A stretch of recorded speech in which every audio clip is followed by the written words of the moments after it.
Now it is. Yes. Okay, so welcome to Phenomenal Conversations. Today I have the great pleasure of interviewing Manda Scott. I think the working title would be Exploring Thrutopias. Thank you. But there's a lot involved in that topic. But before I ask Manda to introduce herself, I just want to say a little bit about Phenomenal Conversations. So Phenomenal Conversations contribute to regenerative worlding and regenerative culture by interviewing pioneers and luminaries such as Manda, who I feel are living the change. We also try to amplify imagination in the midst of the polycrisis. We try to elevate meaningfulness and nuance, and also ask profound questions. And we have two formats. One format is one-on-one, like I'm doing now, but there's also another format, usually in the evening European time, at the last week of the month, and we do a live conversation, but then we have a group exploring the questions raised, and we come to a kind of collective wisdom as a result of exploring the core questions. So that's the format. Manda, I'm so grateful that you've agreed to be interviewed today. And we'd love to hear a little bit more of your background. You've got an immense body of work, so a little bit of your background that's maybe relevant to the topic of Thrutopias, and then I'll get more specific about Thrutopias as we go through. Yep. I'll ask you to get more specific. Put it that way. We can co-create Thrutopias. That's what it's all about. Okay. So first of all, thank you for the invitation. It's an honor to be here. I'm so excited that podcasts like this exist. This is how we will move the narrative shift that we need, I think.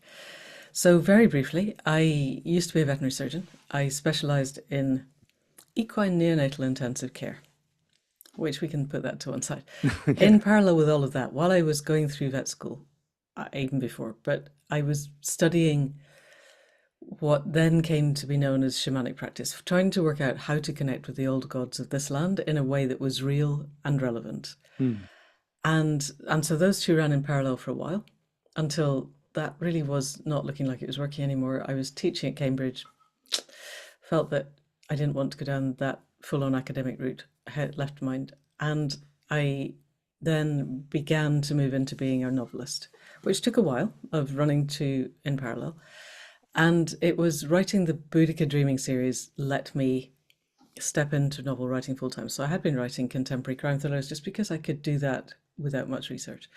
Boudica Dreaming arose straight out of my shamanic practice and was an evocation of that. This is who we were before the Romans came. Was I think an initiation culture as opposed to the trauma culture that Rome imported. Not that they invented it, but the brokenness of our separation from the web of life. So I was able to explore that, and then that kicked off an entire career as a novelist, which continued until I had another shamanic. I was going to say crisis. Crisis is the wrong word. Shamanic push, and I ended up doing a master's in regenerative economics at Schumacher, Right. Which let me really understand the breadth and the depth of the polycrisis. I thought I knew, and then I didn't. But also that we could move out of this tomorrow if we had the political will. Yeah. It's not hard. The answers are there. Humanity is incredibly creative, and we could co-create a different way of being if we all decided that was our priority. So then I came home from that. We moved over the hill. I live in southwest Shropshire, to a tumble-down small holding, which is slightly less tumble-down, and really began with the podcast and the membership program of Accidental Gods, which is endeavoring to help people find ways to connect to the web of life, because I think that's the way through. I think that the change we need is internal. We need to create better relationships with all parts of ourselves, and we need to relate to the web of life, and we need to learn how to relate to each other differently. And that was all taking over. I started the podcast as a follow-up to the membership, one episode a week, talking to people who are exactly like you, at the leading edge of change in everything from governance. We've talked to some people in common, Indra Adnan in particular. Governance, politics, regenerative farming, spirituality, mysticism, everything. And then another shamanic nudge was that I needed to take all of that and put it into fiction, because Right. because we need the stories. that will take us through. So that then led to that. And the title, Any Human Power, comes from Ursula Le Guin's comment at the World Book Awards in 2014, which is, we live in capital, I'll do that again, we live in capitalism. Its power seems unassailable, but so Yeah. did the divine right of kings. Any human power can be resisted and changed by human beings. And it can. And we need to be doing that. So that's where I am just now, is I'm running the Accidental Goals podcast and the Accidental Goals membership. I'm still teaching the shamanic studies that I started after the first of the Boudica books came out. So that's over 20 something years now. And writing stuff and doing whatever I can to promote the concept of what then began to be known as a Thrutopian way through. So not dystopian, not utopian, but Thrutopian. So that's where I am now. I just want to acknowledge just the power and clarity of you saying that this is possible is important. I think that it's not actually even uttered enough No. by those that are working in the same space. And I think it's almost radical to be that clear and to be behind it. So I really appreciate you stating that. Thank you.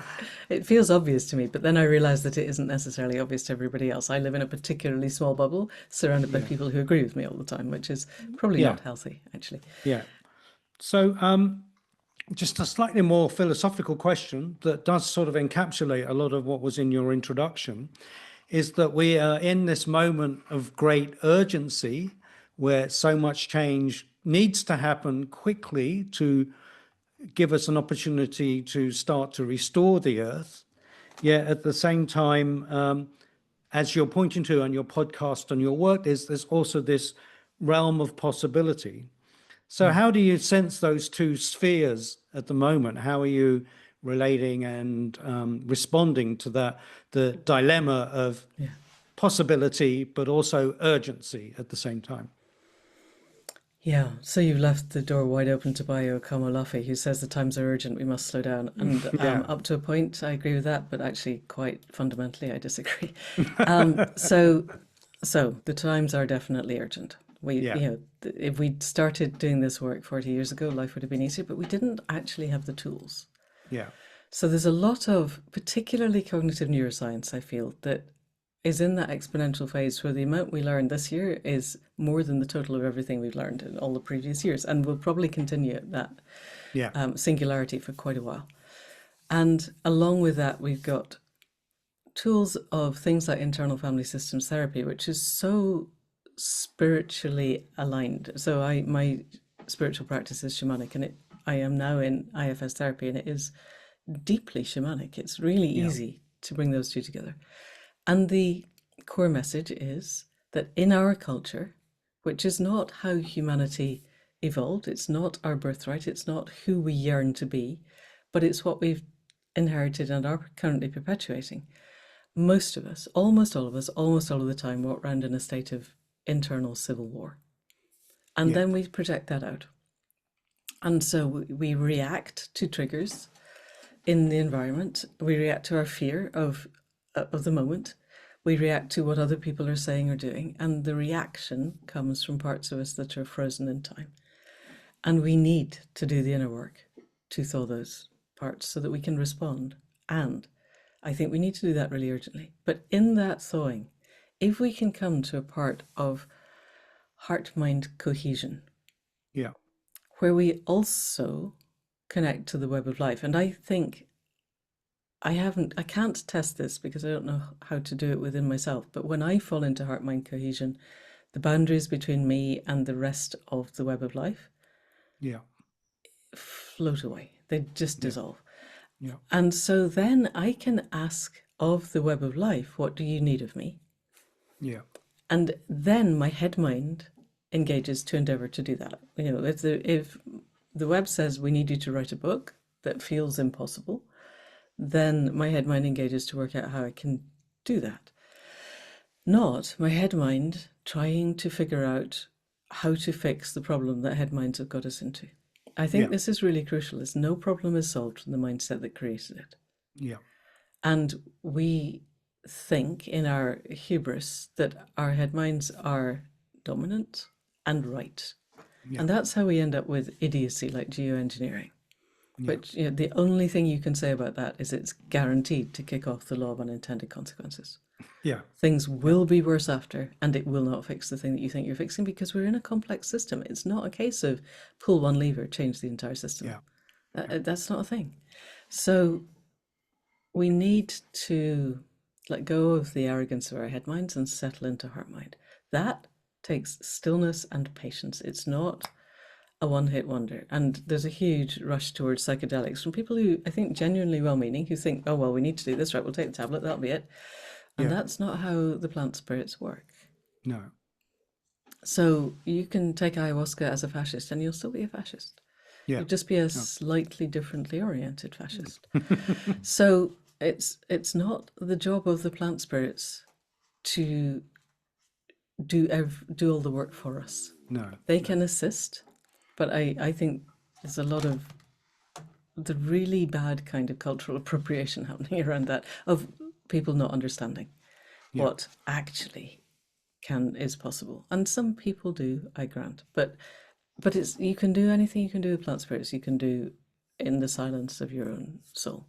Yeah. It just takes a bit longer. It takes patience. And in a world where we exist in the harvesting of attention economy, where the race to the bottom of the brainstem is an active process, and people with PhDs in digital manipulation are doing their very best to take all of our attention all of the time, it takes quite a lot to break that and step back and just come into the stillness of our own souls.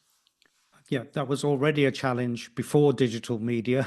It's got so much harder since. So, oh, well, that's a wonderful introduction. And we've mentioned Thrutopia, and you talked about in the recent presentation I was in about shifting narratives from dystopia to Thrutopia.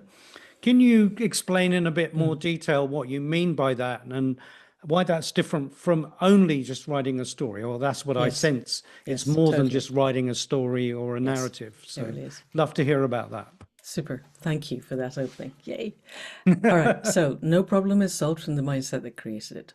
Yeah. Almost all of our narratives, fiction, non-fiction, the stories we tell ourselves and each other about ourselves and each other and our place in the human world are predicated on the existing value system and mindsets of our current culture, which are at root predicated on a belief in separation. I am a separate individual unit, and scarcity.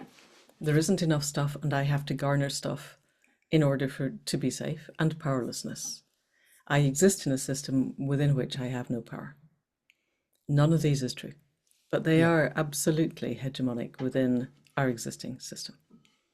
And almost all of our current fiction and non-fiction, turn on the television, watch the news, read blogs, read your average crime novel or romance novel, or watch some movie or a soap, are all predicated on the fact that this is fact. This framing is the way the world is.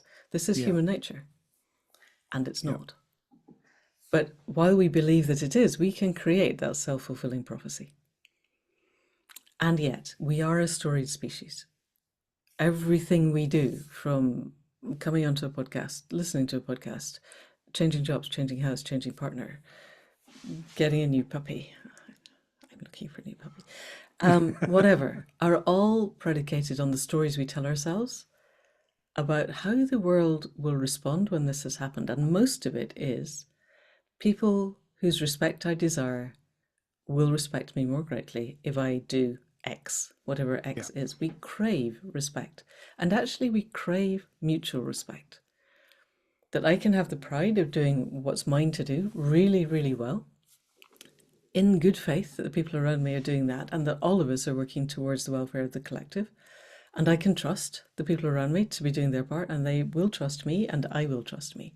And again, learning to trust ourselves is huge. So one of the best ways to create a space within which this is possible is through creativity. And this is all art. Art sinks in at a much deeper than cognitive level. Good art, good poetry, good song, a painting, if that's your thing, a sculpture, a piece of pottery, or a novel or a film, will shift us, has the power to shift us. I've been Yeah. reading a lot of Andrea Gibson recently. My goodness, does that have the power to shift? So then I believe that any of us who are creators, but particularly novelists, have and screenwriters and playwrights, why are we writing business as usual? Why are we writing from the old mindset?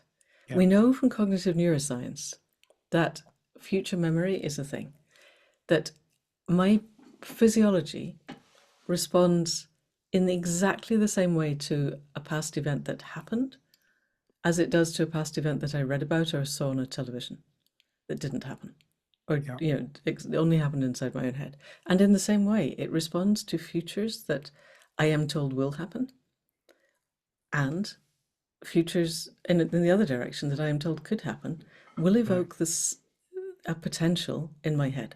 And if all the futures that I am being given are dystopic, Mad Max, we're all going to be kebabbed over piles of burning tires by our bigger and nastier neighbors, then that's where my energy goes. That's where my belief is. And that absolutely robs me of agency. Yeah. And then the alternative, so dystopias, this is what dystopia is. And it isn't hard. I get really cross now with my fiction writing friends who write dystopias because it's lazy. Yeah. It's really, really easy to watch what's happening and spin it on 10, 20, 30, 40, 50 years down the line. Yeah. It's effortless. And they do it with the best of intentions. Everyone I know who's written a dystopic novel or TV or anything that does it thinking that if I show how bad it is, people will realize and they will all change direction because they will think like I do. And that Well, is not going to work. It never has, it isn't, and it never will. And it can't, because unless you give people a sense of how to change their behavior and what they could do instead, all you're doing is frightening them. And again, we know from really basic work that the more we're in sympathetic and dorsal vagal tones, so fight and flight or fear, freeze, fawn, fiddle about, faint, please and appease, all the things that we do when we're stressed, our capacity for creativity is annihilated. yeah. It's not useful to be creative if you're facing a saber-toothed tiger. Yeah. All you need to do is get the heck out of the way. Later, you can stand and look at the sunset and think how amazing it is, and wouldn't it be wonderful if we were able to build a treehouse and look at the sunset better, whatever. But you don't do that in the moment of emergency. And we have managed to create a culture where moments of emergency are most of the time. There's a brilliant book called Why Zebras Don't Get Ulcers. Because if you're a zebra, there's a moment of emergency, and either the lion catches you and eats you, no ulcer, or you get away and you're fine, no ulcer. And we create realities where we wake up stressed and we go to sleep stressed and we dream stressed, and that can go on for decades. Yeah. And we need not, and it's not who we are.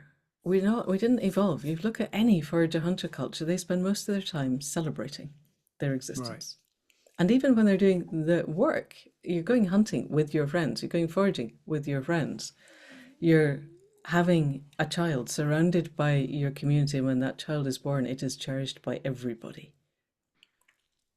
That's who we have been, and that's who we could be if we try, but we need to build the stories that feel real. So the other side of the scale is the utopias, and utopias are no more useful because they almost always happen after a jump cut. Either there's post-apocalyptic, everybody thinks like I do now, or they're on a different planet. Yeah. It's not useful. I mean, it can give us a slight vision of who we could be, but unless we can see how to get there Right. from exactly where we are, this is not constructive.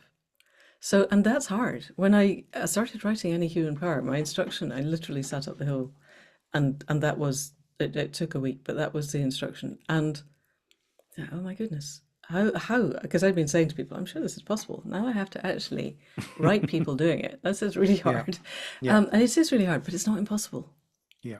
There are routes through it. The amazing thing is there are so many people doing the political change. You've spoken to Dragnet, the concepts of different governance systems, the concepts of different electoral systems. How can we bring power to those with wisdom? That's not hard. There's different food and farming systems. If we accept that the existing food and farming system not only is not the only one that can feed us, but is actually feeding us food that's killing us, then how would we rearrange that differently? How would we get clean water, clean air, clean soil? The Yeah. three absolute fundamentals that we have managed in one generation to decide they don't matter. And they Yeah. really do. We are now, all of the rain is full of forever chemicals. We are conducting the biggest uncontrolled experiment this planet has ever seen. Uncontrolled in all senses of the word, as in there's no controls of people who are not drinking water PFAs. And it's Yeah. uncontrolled because there are 16,000 different PFAs and we regulate 7. Right. Yeah. Because they have bigger and more expensive lawyers. And as soon as they regulate one, the companies involved just tweak one atom in the molecule and it's not regulated anymore. Yeah. And they're killing us. We know they're endocrine disruptors. We know they are carcinogenic. And we don't have big enough lawyers to stop them poisoning the entire planet. Ditto all of industrial chemicals at a scale that we can't even begin to think about. So what happens? What does it feel like? So let me take a step back. Thrutopian concepts. This is a concept that Rupert Reed created in a paper in the Huffington Post in 2017. And when I was setting up a masterclass, because part of the instruction setting up the hill was you have to write a book and you have to teach other writers. So we set up 6 months of an online masterclass, and I contacted Rupert, who's a friend, and said, would you come and talk on my masterclass? And he said, yes, of course. What are you calling it? I went, I don't know yet. And he said, Thrutopia. That's what it is. So it is now. and so now we're trying to make it into a genre. And the concept of Thrutopia is that you start at a recognizable present and you show the route through towards, we're not going to get to the full emergent potential because if emergence into a new system is by definition not predictable from the old system. If you can predict where we're going, it's not the new system. Yeah. But we can predict steps, iterative steps towards the edges of where we want to get, grounded in values that we can all agree on. And the ones that I am picking are integrity, compassion, and generosity of spirit. Anyone has better ones, go for it. And then clean air, clean water, clean soil. Those are non-negotiable. Yeah. We need not to be in a state where placental blood is toxic, where human breast milk is full of chemicals that we know to be toxic individually, and we have no idea what they do in combination because nobody is allowed to test them. Yeah. And soil that we can grow food that's actually fit to eat. We have a situation in the UK, I don't know what it's like in the Netherlands, but there were areas where farming slurry was spread on the fields and people wanted to build there, and they weren't allowed to build there because the gardens would have been toxic for the kids. But you can still grow food on them. And this is a system that we are all told is saving the planet. I had someone look me in the eye the other day and went, well, DDT was very bad, but it did save millions of lives. I said, no, it didn't, actually. It really didn't. It destroyed ecosystems, and those lives, we did not need industrial farming to feed the planet. We needed to have proper distribution systems and to support small farmers properly, which would have cost a lot less, and not be destroying the oceans or everything else. So, it's easy to criticize the existing system. That's effortless. Yeah. Building the route through is harder, but we do have all the building blocks. All it takes for a writer, and this is a writer's gift. Most writers are like magpies. We see the bright, shiny thing, we pick it up and we put it in. And we have a different configuration of a whole bunch of bright, shiny things that other people have created. Yeah. And that's your novel. So it's easy to do this, but just please do it. There we go. Well, funnily enough, 3 years or 4 years ago, I did with George Poor and Pavel Luchka, a protopian learning journey with exactly the same there we kind go. of you don't know where you're going, but you can determine your next step and you can align with the yes, and it doesn't matter what we're calling it. Just do the ecology of the planet, as it were. Yeah, and listening to the web of life and realizing that we are not separate. Yeah, I think, and living as if we were not separate. Is really and what you actually, the core of my work is also this idea of that you proposed or you suggested of listening to nature and letting it guide us. So the web of how life, can we absolutely. open to the web of life and listen to its calling, not our imposition on its calling? So to move on, and I think we're given the detail of that answer, we're probably not going to get through all my questions, but sorry, that's I'll fine. try That's and cut fine. down. No, that's fine. I love to hear this. But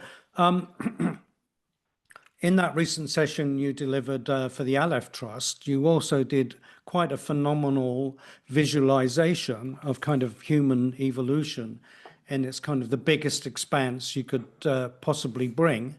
And I was curious about what you feel that the evolutionary journey, or the epic of the evolutionary journey, what that offers to humans in this moment of also epic or hyper proportions. So what potentials do you see there?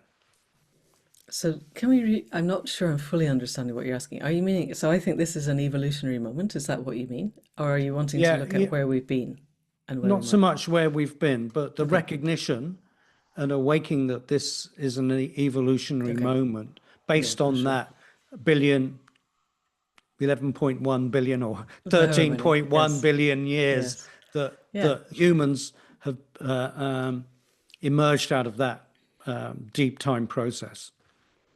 yes. And I'm going to have to get the number. I can't remember the exact number, and I don't remember I said this at the LF Trust, but I read a reference in a book to a paper created Yes. by a medic, right?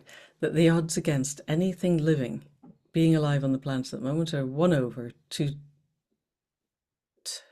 to the power 2,865,000, Yeah, I'd which love to is, get hold of that myself, yes, that it's fact. in Ralph De La Rosa's book, Yeah.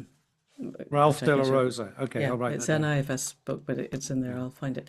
Anyway, that's basically as close to zero as you're ever going to get. Yeah.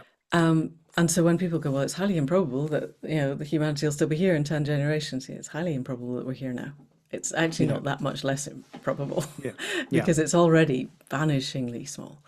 And I think one of the reasons I do that journey is really realizing that our ancestors go back to hydrogen boiling in the sun in an unbroken line. Yeah. And that having each generation of everything surviving long enough to produce viable descendants, to survive long enough to produce viable descendants, is a huge journey to get us to here. Yeah. And there have been 5 previous mass extinctions. The definition of a mass extinction is loss of 70% of species over 2 million years. And we are on track to do exactly that in one human lifetime, Yeah. which I think we also need to stop and pause at that. And then Yeah.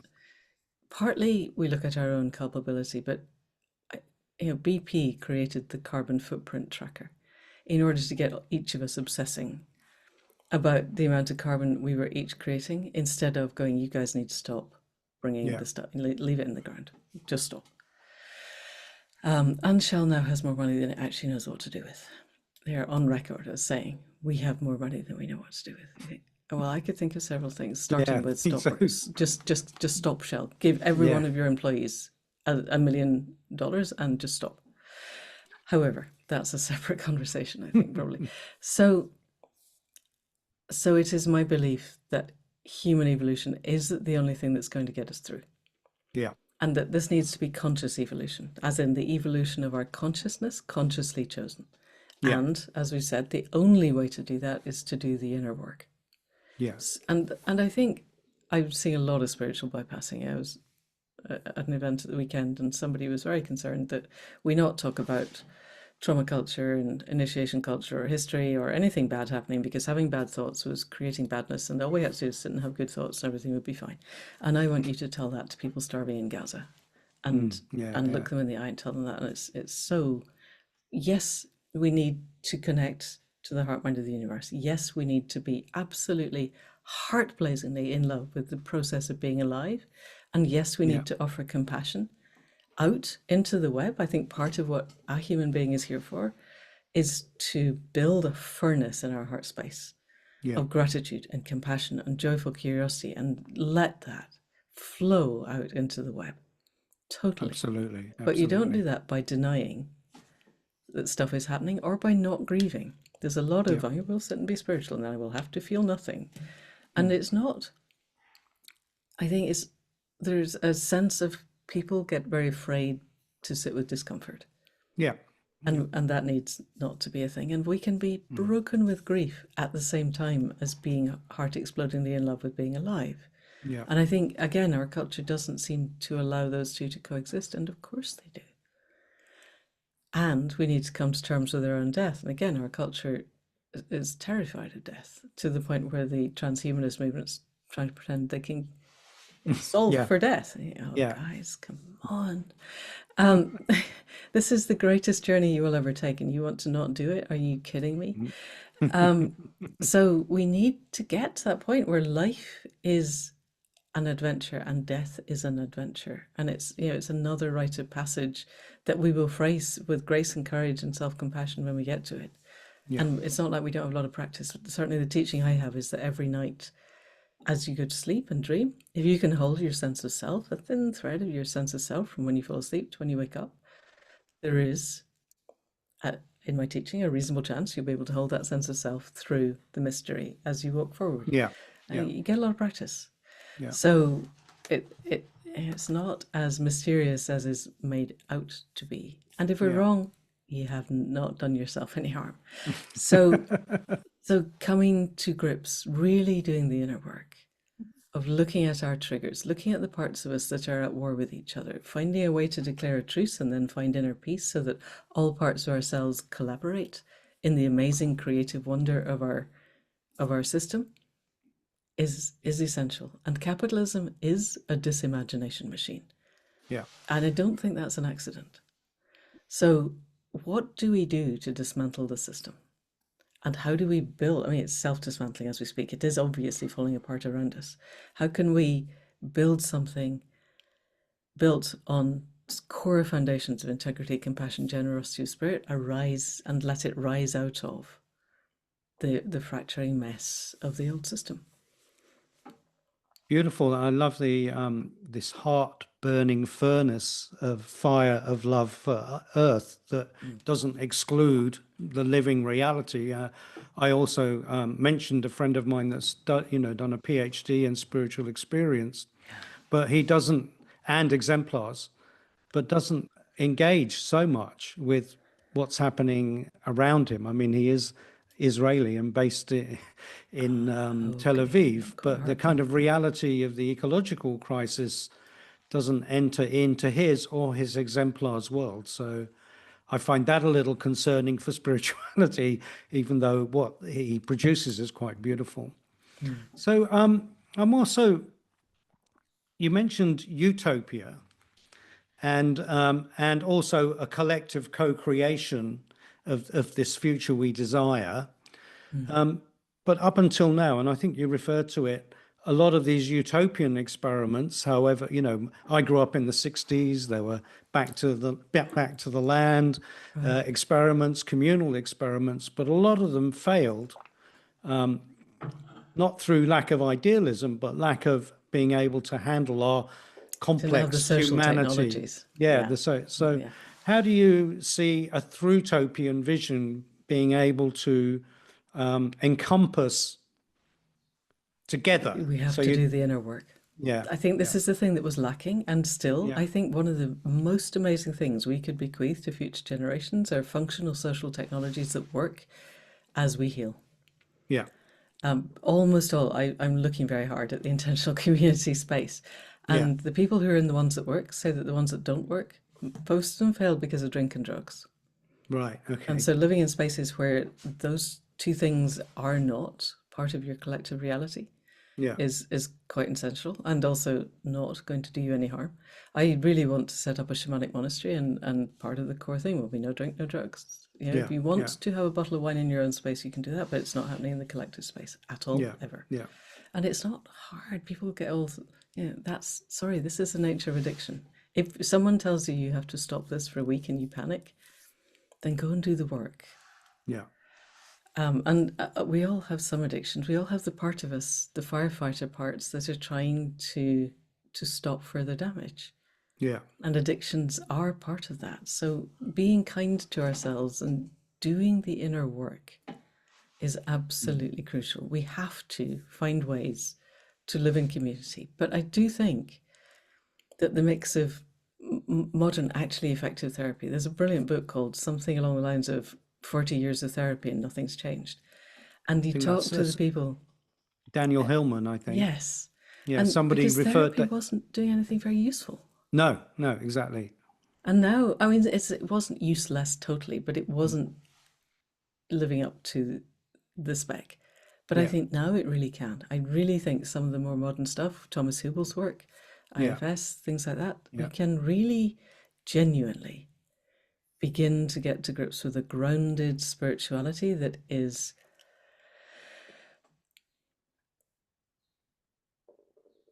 kind enough to ourselves that we can trust ourselves and be vulnerable.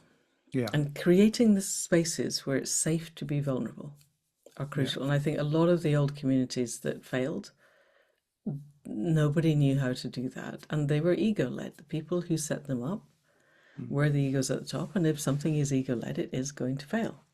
And Yeah. I think one of the things that really changed stuff for me was reading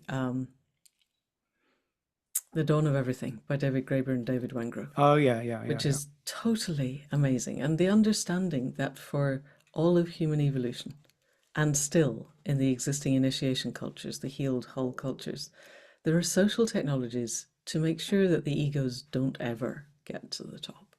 Yeah. If somebody is displaying that much ego and demanding that you do what they say, everybody just walks away. The freedom to walk away was one of their core freedoms. Yeah. Yeah. Bye-bye. Yeah. You can say what you like, but it's you and the tree stump. Sorry, we're Yeah. out. We're Yeah. gone. Yeah. And our culture elevates the dark triad to the top and has done for many thousands of years. So the dark Yeah. triad, for those who are not familiar, is sadism, psychopathy, and narcissism. Yeah. And our culture, which has been around since the dawn of our mode of agriculture, so we're talking 10 to 12,000 years, is explicitly designed to keep the dark triad in power.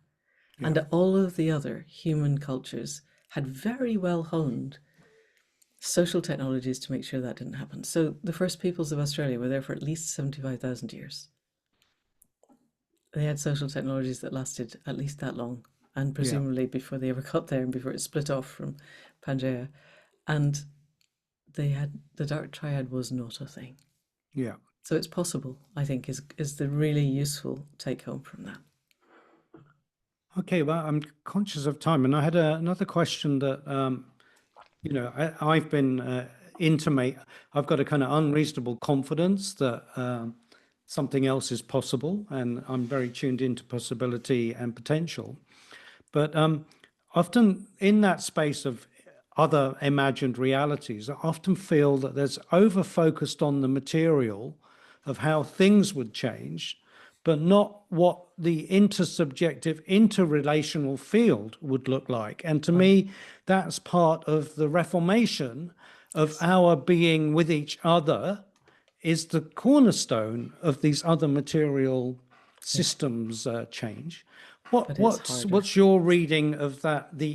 I mean, you mentioned about personal healing, which is like one form of You necessary, need as to long do as it, some of the personal yeah, healing in order to be able to do the interpersonal healing. You yeah, cannot create interpersonal trust, yeah, vulnerability, space if you can't trust yourself. exactly. However, because of the spiritual work I've done, I've seen higher human potentials emerge amongst Right. people that are blissfully, amazingly wonderful that I don't feel is in the common imaginative space. Yeah. But I was kind of curious from your work that you've done, and obviously you've investigated this field with a lot of rigor, and you write from this field.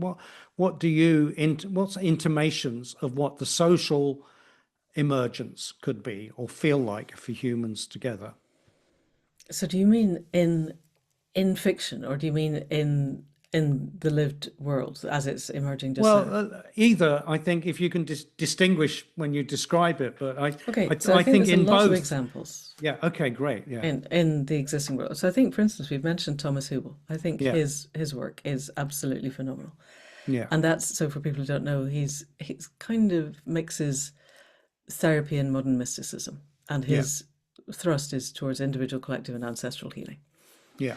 And he's worked a lot with people in Israel and Palestine, Yeah. and with Jews in Germany, and people whose parents were Nazis. A lot Yeah. of intergenerational healing there. In terms of more prosaic stuff, there is a huge swelling up, I think, rippling right beneath the surface of our legacy media, of people doing really impressive stuff. So you've already spoken to Indra Adnan, and she's got the whole Yeah. the alternative. I recently spoke to some people in Sheffield, and they're building a network of regenerative ideas. So they're pulling together a food and farming with a media network, with the River Dawn project, which is one of the most exciting uses of AI I have ever come across, explicitly to co-create something that will transcend the capitalist model. Yeah. And they're doing the inner work as well as doing the outer work. I think the thing that I lean on it quite heavily is Joanna Macy's model of the 3 pillars of the Great Turning, which is Yeah. holding actions, systems change, and shifting consciousness. And the thing Yeah. about shifting consciousness is you cannot make someone be spiritual. You either yearn for it and it is the focus of your life, Yeah. or you don't. And Yeah. somebody might come to it, usually in a moment of crisis, but you can't make it happen. And a lot No. of people have been very put off by organized religion, which is not spiritual, it's a form of social control. Yeah. But it's a form of social control which takes on the narratives of spirituality. Yeah. And so that can take quite a lot of people, quite a lot of time to overcome the trauma, the internal resistances that arise because parts of us are just like, no, that's not me. I'm not having that. And then everything spiritual gets painted with that brush. So I think Yeah. anyone who can talk about spirituality in a grounded way, Yeah. or grounded mysticism. I was Yeah. speaking yesterday to James Cook, who has a whole practice and project and website of secular spirituality. Yeah. And that's quite head mind work. He's a scientist and a philosopher. And then you have people at the very far end, people like Bill Plotkin, who's doing the really, really take you out into the woods and give Yeah. you the experience of what is it like to sit here for 7 days and really connect with the world. Yeah. And these are all over the world, this is happening. So Yeah. wherever somebody listening is, there will be somewhere close to them Yeah. that is doing something relevant. I think there is nothing more important than actually engaging with this. And it takes huge amounts of self-honesty and courage. And I think this is genuine heroic work. The hero's journey gets a lot of bad press these days because it was quite gendered. And as Campbell presented it, it was Yeah. quite capitalist, but it doesn't have to be. The crisis and the call are real things. Yeah. And this is the crisis and now is the call. And then stepping out of the safety of known parameters into a world that then we can't predict is a heroic journey. And the world needs heroes now. So collective heroism rather than individual heroism. Well, I think yes, but I do think each of us has to step up. Yeah. Collective heroism doesn't happen if we don't each take on that mantle. Exactly. But knowing that we're co-creating, knowing that we're not alone, I think that's really important. Realizing that, again, I was talking to somebody else recently where it was in a very scientific space. Everybody wanted to embrace a more spiritual view of that particular branch of science, and everybody else thought that everybody else didn't. And so therefore the consensus collective narrative was, this is what we do, it's hardcore science, there's no spirituality here. And what needed was a softening of that. Somebody really heroic to stand up and go, you know what, I think we're right at the edge here of this. Yeah. And then that gives, provided 3 or 4 other people support them, Yeah. then you get to the space where everyone goes, yeah, that's right. Yes, I've been thinking that for decades, but I didn't have the chance to say it. Yeah. That's how we make change, having the courage to speak our truth. Yeah. That's gorgeous, Manda. I've got one final question before we end. Given that, what would there be one thing, if you could whisper into any creator, one thing would you whisper into the ear or the heart of any creator listening to this podcast right now, and that has lasted to the end? Yes, well, please do. Do the inner work. That would be the first thing. Do the inner work. But also, what future would you feel proud to bequeath to your grandchildren's grandchildren? How, if they were to wake up in the morning and go, wow, the world's amazing, I love it. My grandchildren's grandchildren, I'm in love with being alive. This is perfect. I am so proud of that generation that got to the edge and turned away. How would their world feel? And then how would you get from where you are to there? Stop thinking about what you think is possible and start thinking about what you think is necessary. Fantastic. I think I'll end the podcast on that note. Thanks so much, Manda. just Thank you. ending now. Thank you.